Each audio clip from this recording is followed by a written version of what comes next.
గల్లుప్పును తీసుకొని గాజు పాత్రలను నిండుగా వేసుకోవాలి. దానిపై పసుపు కుంకుమ 3 సార్లు చిటికెడు వేయాలి. ఇలా చేస్తూ మనసులో మీ కోరికను కోరుకోవాలి. ఇలా చేసి ఆ పాత్రను మీ ఇంట్లో బీరువా కింద కానీ లేకపోతే బీరువా పక్కన కానీ పెట్టుకోవాలి.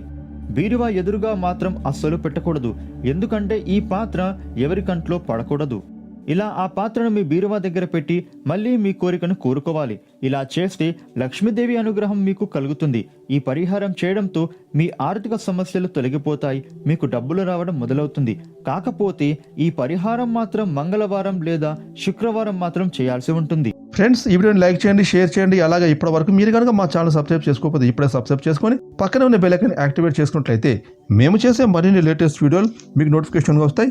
Thanks for watching.